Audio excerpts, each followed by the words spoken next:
Muito bem, irmãos. Abram suas Bíblias no Evangelho de Mateus, no capítulo de número 1. Evangelho de Mateus, capítulo 1.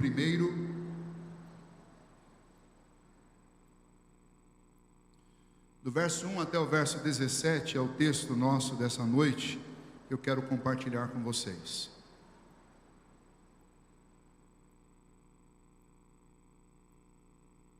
Evangelho de Mateus, capítulo 1, do versículo 1 até o versículo de número 17.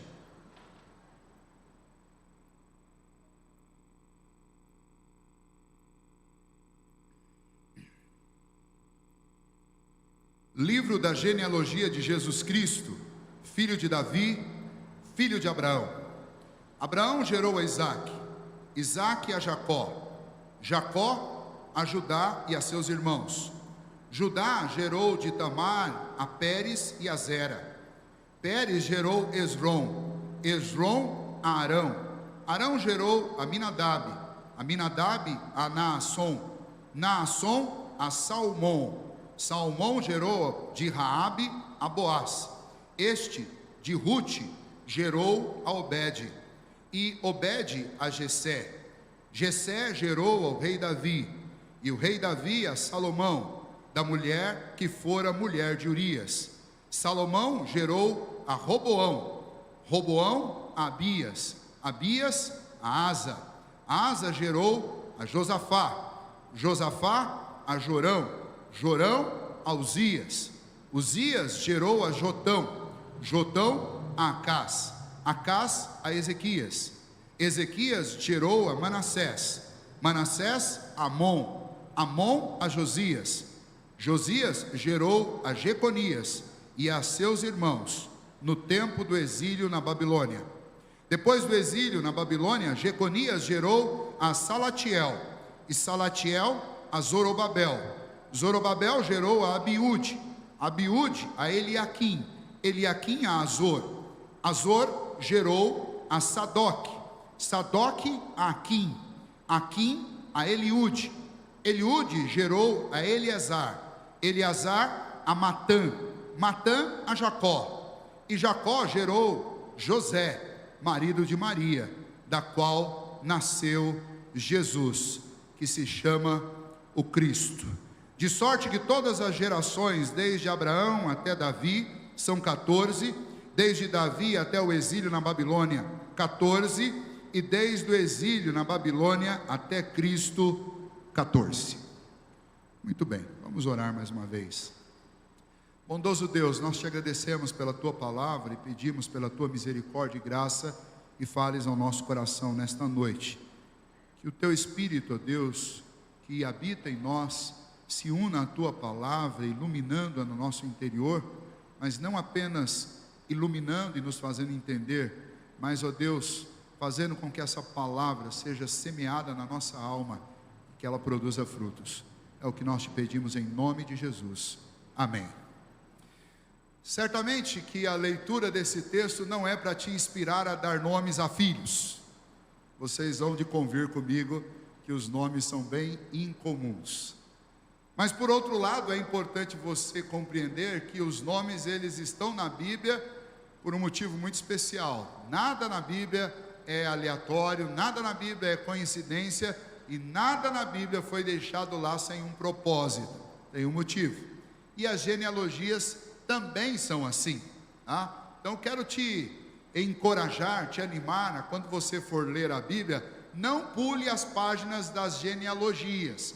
Elas estão dizendo algo para você e você precisa ler, e se você não descobrir o que elas estão dizendo para você, eu vou dar uma sugestão que não tem como dar errado.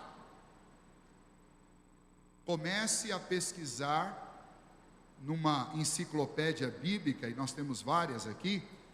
Comece a pesquisar cada um desses nomes, e por trás de cada nome você vai encontrar uma história que vai falar com você. Talvez uma história muito parecida com a sua. E aí você vai ler e ver o que acontece com essa genealogia, e você vai poder tirar aí um princípio espiritual, um princípio bíblico para a sua vida. Então, genealogias são importantes. Iniciando esse mês de Natal, eu vou fazer aqui com vocês como fez Mateus ao escrever este evangelho.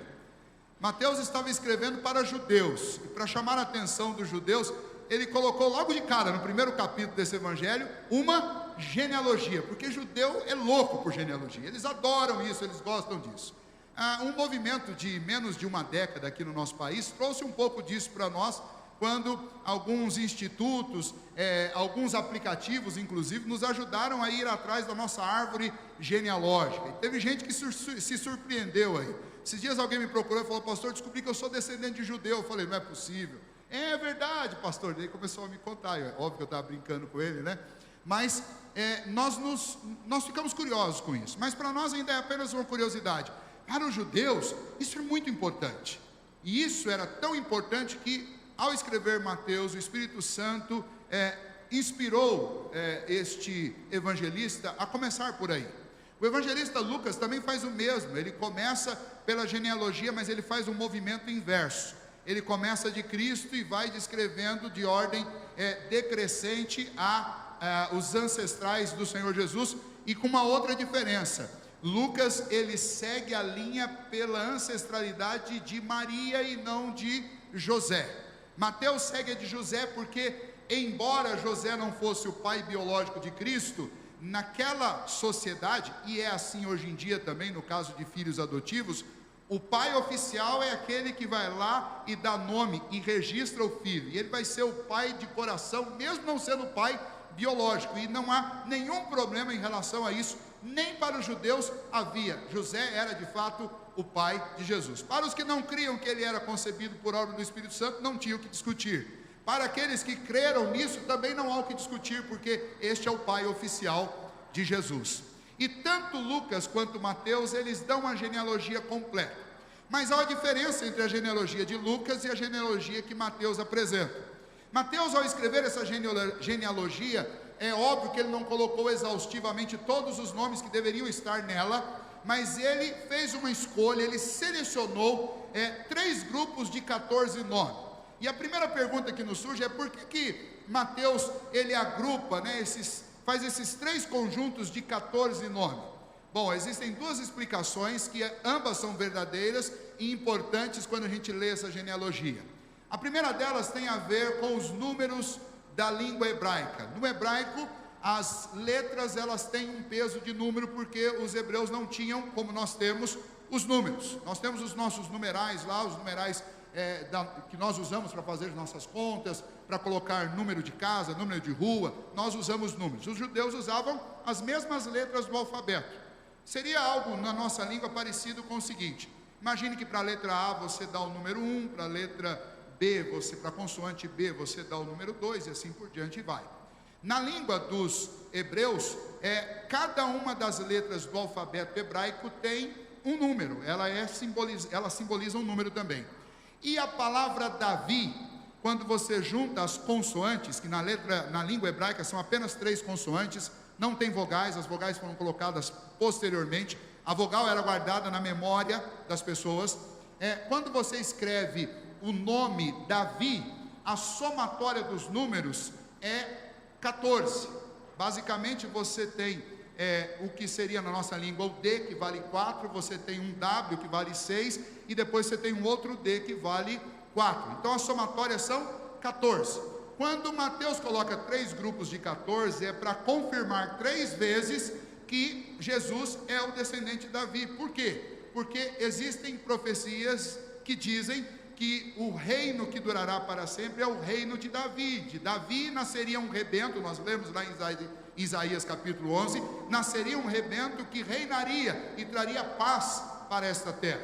Então, o autor deste evangelho, Mateus, que era um profundo conhecedor da Septuaginta do Antigo Testamento, ele faz, inspirado por Deus, essa organização, dando esses 3 grupos de 14 nomes, só para lembrar que Jesus é o descendente de Davi.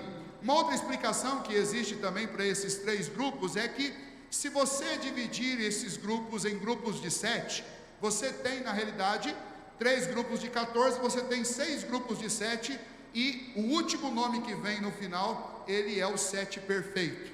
Dentro do simbolismo dos números para os hebreus, o número 7 simboliza a perfeição. Então ele coloca 6 grupos de descendentes, e aí chega o descendente que corresponde ao último grupo de 7, porque ele é o homem perfeito. Então não são 7 pessoas, mas um só que simboliza o 7. Essa explicação também está correta. Cristo é o homem perfeito, Cristo é o descendente de Davi. Está vendo como genealogia é um negócio bacana?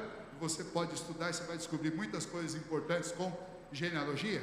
Ok, mas nessa noite eu não vim aqui para falar sobre os simbolismos e sobre os números das genealogias. Eu queria apenas ganhar o interesse de vocês, para que nesta primeira noite de dezembro nós considerássemos um pouco a respeito das lições que nós podemos aprender com a linhagem do nosso Redentor Jesus, com a encarnação do nosso Redentor Jesus naquela família. O que isso nos ensina, o que nós podemos aprender com esta genealogia de Jesus.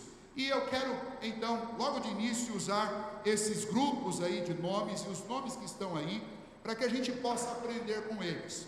A primeira lição que nós podemos extrair desse texto é que na genealogia de Jesus Cristo nós vemos sempre o cumprimento da palavra de Deus. O que essa genealogia nos ensina é que Deus, a vários indivíduos dessa genealogia, fez promessas a respeito de um Redentor, de um Messias. E a vinda do Senhor Jesus, o nascimento do Senhor Jesus, é uma comprovação de que Deus, o nosso Deus, que faz promessas, Ele cumpre cabalmente as suas promessas. A palavra de Deus, ela se cumpre inclusive na genealogia de Jesus. Por quê? Essa genealogia começa com Abraão. E qual foi a promessa que Deus fez a Abraão quando ele ainda não tinha filhos? Deus prometeu lá no livro de Gênesis para Abraão que da sua família nasceria um descendente. Ele, que ainda não tinha filhos, e sua esposa dariam à luz a um filho, e através desse seu filho seriam abençoadas todas as nações da terra. E Deus muda o nome de Abrão para Abraão, que significa pai de nações. E através da sua descendência, essa promessa que Deus fez, seriam abençoadas todas as famílias da terra. E é exatamente na descendência de Abraão que nasce o Redentor Jesus. Então aquilo que Deus disse a Abraão, que através do filho que ele ainda não tinha, mas que Deus lhe prometera, através daquele filho, uma linhagem seria desenvolvida, e através daquela linhagem as nações da terra seriam abençoadas, porque ele estava falando a respeito do nascimento de Jesus. E essa promessa, ela se cumpre na minha casa, na sua casa, nas nossas famílias. Por quê? Porque através da família de Abraão, da descendência de Abraão, nós fomos abençoados, porque afinal de contas Jesus é dessa descendência. Então quando Deus estava falando para Abraão que através da descendência dele todas as famílias da terra seriam abençoadas, o Senhor estava falando de nós também, porque nós somos abençoados por esse descendente Jesus Cristo, o nosso Salvador. Mas o Senhor fez promessas também, como nós lemos lá em Isaías. Deus prometeu que a família de Davi haveria de sair um Salvador, que traria paz sobre o universo, que faria com que animais que hoje são animais selvagens e carnívoros comeriam palha e pastariam junto com bois, como a gente viu lá do leopardo e o boi, que a terra ficaria cheia do conhecimento de Deus. E essas profecias lá de Isaías são profecias que nos remetem àquilo que está prometido para o novo céu e a nova terra.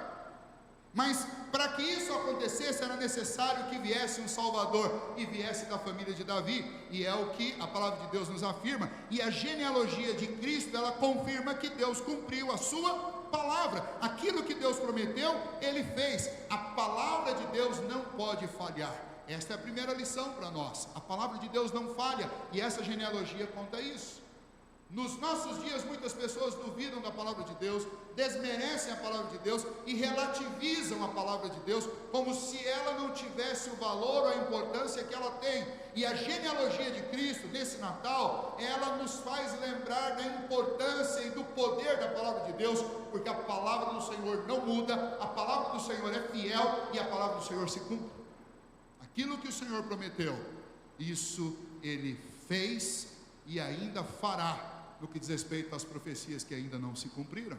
Não tenha dúvida sobre isso. Hoje pela manhã nós estudamos sobre o juízo final. Quem disse que haveria esse juízo? É Deus. Então não duvide, porque tudo o que Deus prometeu, Ele cumpriu, Ele tem cumprido e Ele ainda cumprirá. Segunda lição que essa genealogia de Jesus nos ensina é que quando nós olhamos para ela, nós contemplamos que pessoas más fazem parte dessa genealogia. Observaram isso? Nos nomes que vocês ouviram? Tem nomes ali que chega a doer nos ouvidos quando a gente ouve esses nomes exatamente citados dentro da genealogia de Jesus. Há um princípio espiritual. Quando a genealogia de Jesus cita pessoas que são más e que estão presentes na genealogia do Salvador, isso tem uma lição a nos ensinar.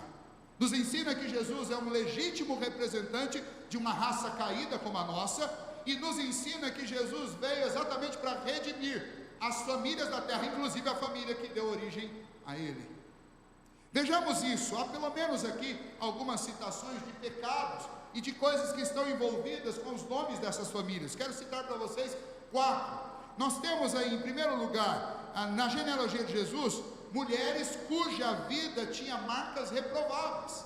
E nós podemos citar para vocês, eu quero fazer isso agora, o nome da mulher que se deitou com o seu sogro, Tamar. Ela se deitou com o sogro e gerou Pérez e Zera, gêmeos, que fazem parte da genealogia de Jesus. Nós temos na genealogia de Jesus uma mulher prostituta chamada Raabe, aquela que morava nos muros de Jericó. Nós temos nessa genealogia a moabita pagã Ruth, que se uniu com a sua sogra e voltou para o meio da terra dos hebreus.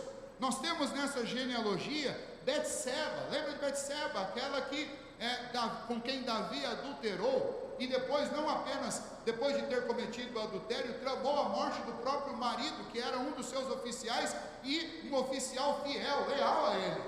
Esses nomes dessas mulheres aparecem nessa genealogia, e a gente poderia se perguntar por algum minuto, como é possível?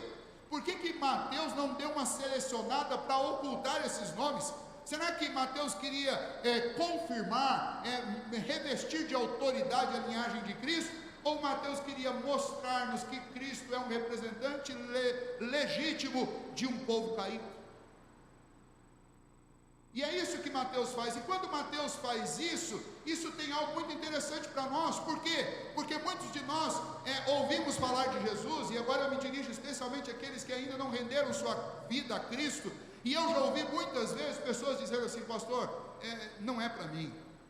Não é para mim, porque se o senhor souber os lugares por onde eu já passei, ou as coisas que eu já fiz, olha, não tem como. Eu posso vir aqui de vez em quando, eu posso trazer a minha família, ou eu posso vir com os meus pais, mas isso não é para mim. A minha vida é suja, a minha vida teve problemas terríveis, eu tenho marcas escabrosas na minha história, isso não é para mim. Pois eu digo para você, quando você lê a genealogia de Cristo, ela aponta para nós que somos pecadores, que na família de Cristo havia pecados muito parecidos com os teus, com os meus, com os nossos, e Cristo veio exatamente para redimir famílias como a dele, como a minha e como a sua. Então a genealogia de Cristo me ensina, quando ela apresenta essas pessoas más que estavam dentro dessa família, ela me ensina que Cristo é um legítimo representante meu. Quando ele morreu na cruz, ele era oficialmente um representante meu, e que o que ele fez foi para redimir gente pecadora, como os seus familiares e como nós. Não tenha dúvida disso.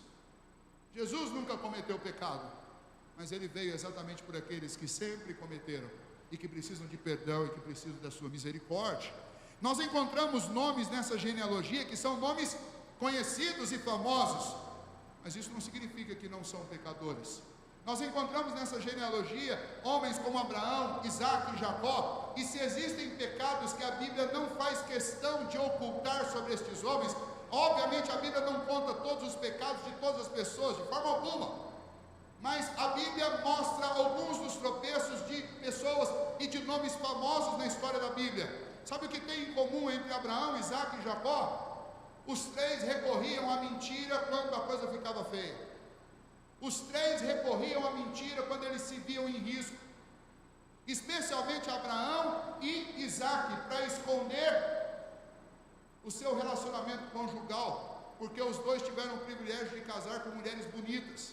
E como eles eram um povo nômade, quando eles chegavam próximos de alguma tribo muito forte, com guerreiros, com homens violentos, temendo que ao ver a beleza de suas esposas, estes homens, esses líderes dessas tribos, matassem Abraão e Isaque e ficassem com as suas esposas, o que eles faziam?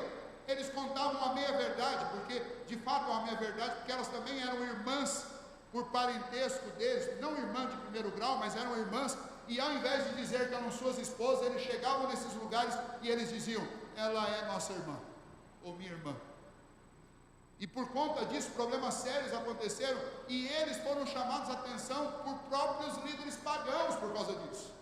Jacó, então, nem precisa dizer, você lembra que Jacó recorreu à mentira, inclusive para enganar o seu pai, e não apenas nessa situação, mas lidando com Labão, havia uma irregularidade na vida de Jacó, e o próprio nome dele significava enganador. A genealogia de Cristo me conta que aqueles que foram os ancestrais do Senhor Jesus eram pecadores como nós. Isso não significa que o meu pecado e o seu pecado podem ser diminuídos, justificados, porque tem alguém importante na Bíblia que cometeu o mesmo pecado. 2 erros não fazem um acerto. Mas significa que tanto eles quanto nós podemos desfrutar do perdão e da misericórdia através do nosso Redentor, o descendente de Abraão, que veio para redimir uma família caída, quebrada, destruída, como a deles e como a nossa também. Também quando nós olhamos para essa genealogia, nós encontramos homens que tinham a vida marcada por violência. Davi, por exemplo, ele é descrito como um homem sanguinário. Não apenas ele, mas eu posso citar ainda o rei Acás, que queimou seus filhos. Se conhece alguém assim? Se você não conhecia, está conhecendo agora. Na genealogia de Cristo, Acás queimou os seus filhos, perseguiu o próprio povo e cerrou ao meio o profeta Isaías, do qual nós lemos um texto aqui no capítulo 11 de Isaías.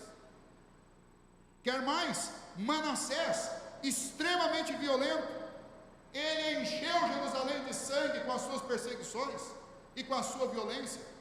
Estes nomes estão na genealogia de Cristo. E aí nós podemos espantados dizer: a genealogia de Jesus Cristo aponta para a infinita misericórdia de Deus, que foi capaz de enviar o seu Filho a este mundo caído para salvar pessoas assim, pessoas de sangue, violentas. E por causa da obra de Cristo Jesus é que um homem de sangue como Davi pode ser chamado de um homem segundo o coração de Deus, porque Cristo pagou a dívida dele. E é isso que o Natal representa para nós. O Filho de Deus veio a esse mundo para redimir famílias como a nossa. Nessa genealogia ainda existem pessoas ali na genealogia de Cristo que tinham a vida marcada por idolatria. Posso citar para vocês: Salomão se casou centenas de vezes, e as suas esposas, a grande maioria delas pagãs, elas começaram a exigir dele que construísse lá em Jerusalém templos e ídolos para que elas pudessem adorar os seus deuses em Jerusalém. Imagine o rei de Jerusalém, o rei de Judá, que deveria conduzir o povo no temor a Deus e na adoração a Deus, levantando templos e construindo ídolos para suas esposas adorarem. Posso citar Acás. Acás fechou o templo, fechou a casa de Deus, e ele encheu Jerusalém de ídolos abomináveis. Posso citar para vocês Manassés. Manassés se especializou em astrologia, idolatria e feitiçaria. Está na genealogia de Jesus. Jesus Cristo veio para salvar gente assim. O que isso me chama a atenção, e eu preciso olhar para isso, é que quando nós olhamos para isso tudo, a gente fica chocado com essa lista assombrosa de nomes e de fatos que estão ligados a esses nomes, mas eu quero te chamar nesse momento a tirar os olhos deles e colocar os olhos em você, em nós, porque nós não somos diferentes dessa lista. Se nós olharmos para a nossa vida, se nós olharmos para o nosso passado, nós não vamos talvez encontrar feitiçaria, ou talvez vamos. Ou a gente vai encontrar uma simpatia daquelas que todo mundo conhece. Feitiçaria. Você não vai achar lá um curso de astrologia, mas você vai lembrar que você, volta e meia, dava, vou colocar no passado, né? Eu estou sempre querendo defender minhas ovelhas. Dava uma olhadinha no horóscopo antes de começar o dia. Idolatria, né? Muita gente talvez se dobrou diante de imagens feitas de barro. Mas não pense que isso é o único tipo de idolatria. O amor ao dinheiro é idolatria. O amor ao poder é idolatria. Tem gente que idolatra a comida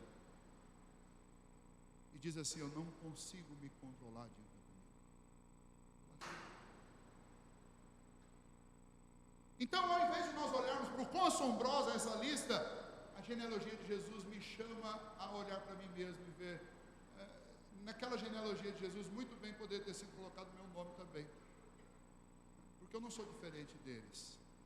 Mas o fato de ter nomes de pecadores naquela lista, de pecadores contumazes, me lembra que o Redentor Jesus veio para salvar gente assim, pecadores como eu e você, famílias arrebentadas como as nossas. Há uma terceira lição que a gente pode aprender com a genealogia de Jesus. Na genealogia de Jesus nós vemos como Deus quebra grandes barreiras. Vamos dar um salto para um outro assunto. Observe que, se você pegar uma genealogia no Antigo Testamento, você só encontrará o nome dos homens, e não é de todos. Você vai encontrar dos cabeças das famílias, dos primogênitos e os seus filhos, e sempre a narrativa de homens que geraram, com suas esposas, mas os nomes não são citados, que geraram filhos homens, mas as filhas mulheres não são citadas. Volta e meia, quando você está lendo a história, aparece o nome de uma delas e alguém diz, filha de fulano, mas não está na genealogia, porque havia essa separação e essa distinção. E aí, quando Mateus vai escrever a genealogia de Jesus, ele mostra que Jesus veio também para quebrar barreiras, e ele começa a fazer isso pela sua própria família. E Mateus faz questão de fazer esse registro para que a gente perceba a primeira quebra de barreiras que é feita, é essa quebra de barreiras entre homem e mulher. Quando Jesus cita na sua genealogia, pela instrumentalidade do Espírito Santo e escrita de Mateus, mulheres juntamente com homens, Jesus está mostrando, homens e mulheres são iguais perante Deus, porque todos os homens são iguais perante Deus, não importa a raça, não importa a cor e não importa o sexo. Segunda barreira que a gente observa aí que é quebrada é a distinção entre judeus e gentios, porque na família de Jesus tinha ambos. Na família de Jesus tinha judeus, tinha os hebreus, tinha, mas na família de Jesus tinha Raabe, por exemplo, que era uma estrangeira. Na família de Jesus você tem Ruth, que é uma estrangeira, uma moabita.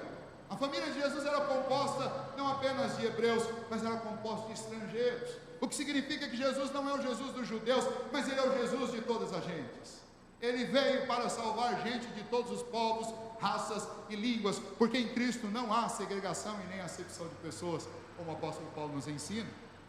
Também eu percebo que na genealogia de Jesus, barreiras são quebradas entre pessoas boas aos nossos olhos e pessoas más, porque na genealogia de Jesus nós vamos encontrar nomes que nós estamos acostumados quase que a divinizar, porque nós lemos e não encontramos a Bíblia relatando erros sobre eles, mas nós encontramos, como eu citei para vocês, pessoas que fizeram coisas terríveis, e elas estão ambas juntas no mesmo lugar. Por quê? Eu posso citar Paulo para dizer o porquê. Porque a Bíblia diz que todos pecaram e carecem da glória de Deus, e carecem da misericórdia do Senhor. Aqueles que são bons aos nossos olhos e aqueles que são maus aos nossos olhos, todos eles precisam de um Redentor, e este Redentor é Jesus. A genealogia de Jesus ensina para nós que a igreja não pode ser um lugar de seletos. A igreja é um lugar para todos. A igreja não é o lugar dos bonzinhos. A igreja é o lugar de todos, porque todos pecaram, e a genealogia de Jesus me lembra disso. Portanto, lembrem, a genealogia de Jesus me lembra que Deus cumpre a sua palavra. A genealogia de Jesus me lembra que na família de Cristo existem pecadores, e essa família é uma família arrebentada. Por isso Jesus é um legítimo representante de pecadores, e por isso Jesus veio para salvar famílias quebradas, como por exemplo a dele.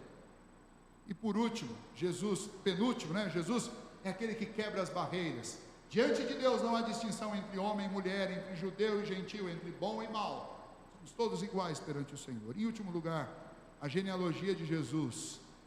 Quando eu olho para ela, eu observo que a graça de Deus alcança todos, indistintamente, como eu e você. A gente tem a mania de querer saber o destino das pessoas. E a gente começa a ler, volta e meia tem alguém perguntando: pastor, Salomão foi para o céu? Falei, o céu será um lugar surpreendente para todos nós. Que nós só vamos compreender a extensão da graça e do poder de Deus quando nós chegarmos no céu. Primeiro, porque a gente chegou lá. E aí você vai entender o quanto graça é graça. Quando você olhar para você mesmo, e agora com uma mente completamente iluminada e glorificada, e aí você vai conseguir realmente dimensionar o quanto os nossos pecados eram graves. E a gente vai falar: graça é graça mesmo. O amor do Senhor não tem medida mesmo. E é óbvio que a gente vai ter esse sentimento em relação aos outros todos, mas aqui eu quero brincar um pouquinho, ok? A gente vai chegar lá e vai encontrar gente, e isso, óbvio, eu estou brincando com vocês. Nós vamos chegar lá e vamos encontrar pessoas que a gente vai falar: não é possível. Por outro lado, a gente vai chorar a procurar pessoas que a gente jurava que ia estar lá, mas não vão estar. E a genealogia de Jesus me serve para lembrar que Deus salva graciosamente todo tipo de pessoa. Basta que creiam em Cristo Jesus, porque a salvação não é por méritos, ela é por graça. O pastor J. Serrail, clérigo J. Serrail, ele estava certo ao dizer que, mesmo que os nossos pecados sejam tão grandes como os de qualquer pessoa mencionada por Mateus, eles não nos fecharão as portas do céu, desde que nos arrependamos e creiamos no Evangelho, porque não há limites para a misericórdia do nosso Deus. Natal é isso, é olhar para o nascimento de Jesus, é olhar para a genealogia de Jesus, como nós brevemente fizemos nesta noite, e perceber que Jesus é isso mesmo. Ele é o Salvador, Ele é o Senhor. E quando Ele veio a este mundo, Ele trouxe luz aos homens que estavam em trevas, Ele trouxe salvação a todos que estavam perdidos. Ano após ano, você talvez tenha entrado numa igreja no Natal para ouvir uma mensagem sobre Jesus, sobre o verdadeiro sentido do Natal. Mas nesse Natal eu quero convidar você para dar uma olhadinha na sua história, e ao invés de procurar Jesus numa igreja, eu gostaria que você, como Mateus fez nessa genealogia, que você olhasse para a sua vida, para a sua casa, e percebesse o quão desesperadamente nós todos precisamos, na nossa casa, desse presente chamado Jesus. No Natal a gente fica doido atrás de presente para todo mundo, árvore de Natal, coisas para enfeitar a casa. Isso não vai reconstruir sua família. Isso não vai colar os cacos da sua vida. Então você pode até enfeitar bastante, mas não vai resolver. Mas Jesus, Ele veio consertar uma família quebrada, a de Abraão. Mas não só a de Abraão, a minha e a sua. Ele veio para arrumar vidas destroçadas, a minha e a sua. Então nesse Natal, receba graciosamente este presente chamado Jesus e a salvação que Ele nos dá. Deus abençoe vocês, que você aproveite o Natal, aproveite essa mensagem. Você que é crente, está em paz no Senhor Jesus, tem desfrutado desta graça, compartilhe isso com as outras pessoas. Fale sobre essa genealogia com outras pessoas que duvidam que Cristo possa alcançá-las, ou que talvez precisem de Cristo. E se você não é crente, está aqui ou está assistindo essa mensagem, Deus está te oferecendo um grande presente nesta noite e neste Natal. que é a vida do Filho dele, que ele deu para salvar homens pecadores como nós, inclusive como você e a sua casa, para reconstruir. Recebam em seu coração e experimente a esperança que só Jesus pode dar. Pessoal do louvor, vem à frente, nós vamos encerrar cantando uma canção. E enquanto nós cantamos, se você quiser nos acompanhar cantando, pode fazer. Se você quiser orar e pedir ao Senhor, interceder pela sua vida ou por sua família, faça isso. Mas que a gente aproveite, especialmente esse mês, para que de júbilo e de coração a gente reflita sobre o amor de Deus e adore a Deus por esse amor inaudito, por esse amor bendito, por essa graça que Ele nos oferece. Cantemos ao Senhor.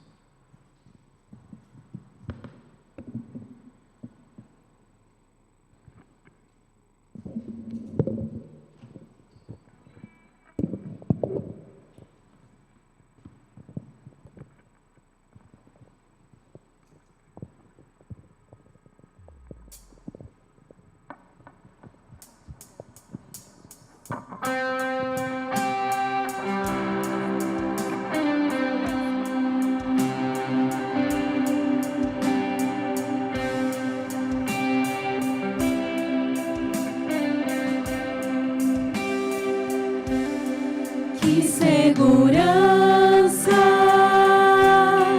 tenho em Jesus, pois nele gozo, paz, vida e luz, com Cristo herdeiro, Deus me aceitou, mediante o Filho que me salvou. Conta esta história cantando assim: Cristo na cruz foi morto por mim. Conta esta história cantando assim: Cristo na cruz foi morto por mim.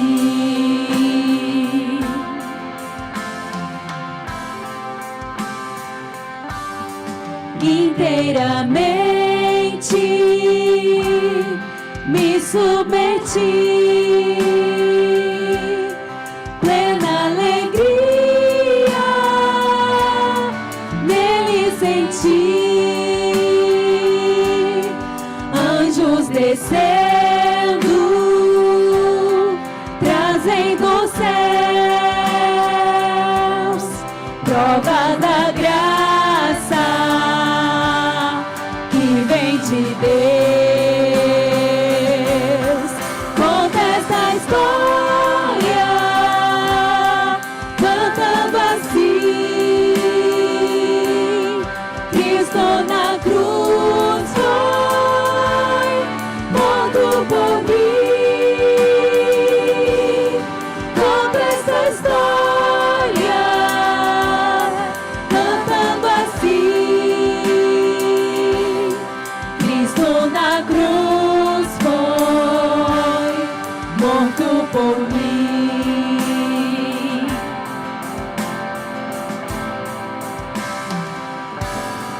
Firmado em Cristo, no seu amor, estou contente em meu Salvador, esperançoso hei de viver por Jesus Cristo, por seu poder. Conta esta história cantando assim: Cristo na cruz foi morto por mim. Conta esta história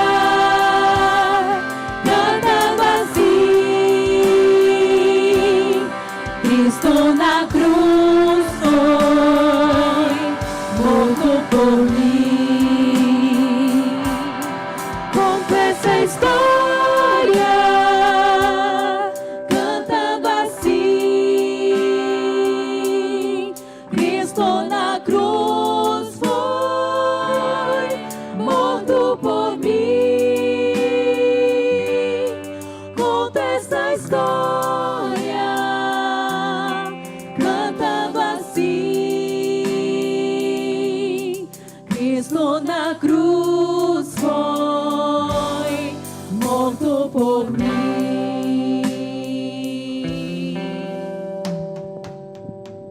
Oremos. Bondoso Deus, nós te agradecemos por essa história bendita. Te agradecemos, ó Deus, por tudo que podemos ler e aprender sobre ela.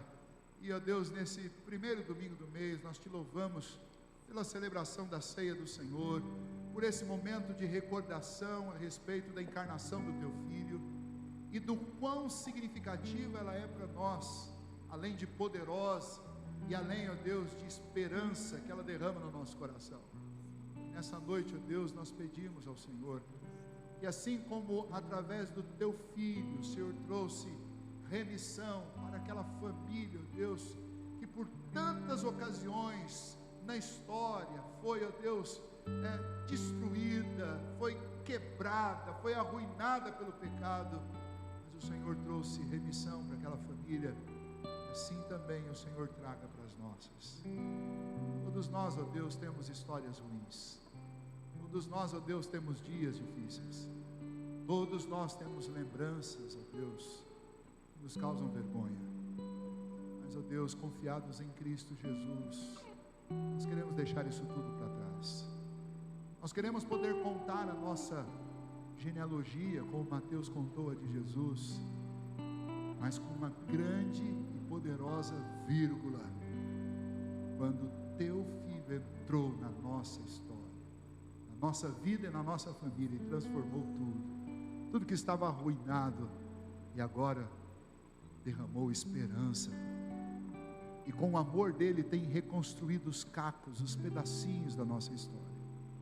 Nessa noite, ó Deus, eu te peço que, se há alguém aqui em pedaços, que o Senhor Jesus, com o seu amor gracioso, enviado pelo nosso Deus e Pai, a quem clamamos e no nome de quem estamos aqui, nós pedimos, Senhor, que o teu Filho restaure essas vidas.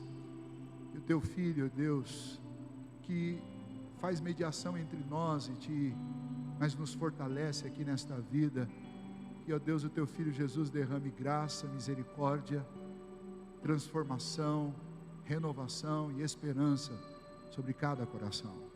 Que este Natal, ó Deus, seja um Natal em que nós também, que já somos crentes e que já tivemos nossa história e nossa família redimida pelo sangue de Cristo, que a gente possa contar essa história das pessoas que ainda sofrem com o passado, sofrem com a culpa, sofrem com o pecado descontrolado que as domina e que as escraviza. Ó Deus, nos ajude a contar essa história de como nós temos firmeza em Cristo, de como, ó Deus, nós temos esperança, e tudo isso não por causa de algo que a gente fez, mas por causa daquilo que o Senhor fez. Tudo isso não por causa de méritos, mas por causa de graça.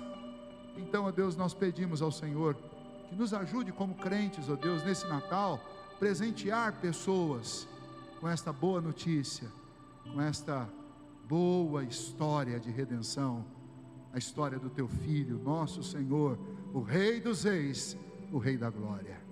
Assim oramos nessa noite pedindo a tua bênção, a bênção do derramar desta tua graça sobre cada família. É a nossa oração. E que o Senhor nos conceda, ó Pai, uma semana de vitórias, uma semana abençoada no trabalho, na família, aqui na igreja, nos relacionamentos. Que seja uma semana, ó Deus, de alegria no nosso coração, de júbilo, porque relembramos do nascimento do teu Filho, nosso Salvador. Assim oramos, ó Deus, nesta noite, no nome santo de Jesus. Amém. Que a graça do nosso Senhor e Salvador Jesus Cristo, que o amor de Deus, o nosso Pai, que a comunhão, o consolo e a direção do Espírito do Senhor seja sobre a vida de cada um de vocês, de cada um de nós, de cada um daqueles que são povo do Senhor sobre essa terra, hoje e para todo sempre. Amém. Amém.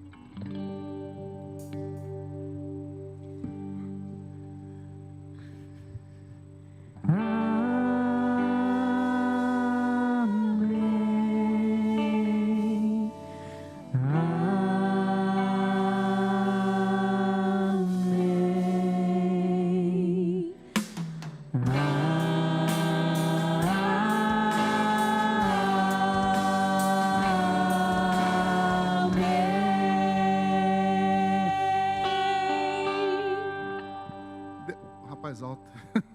Deus abençoe todos vocês. Uma ótima semana. Fiquem com Deus. Abraço.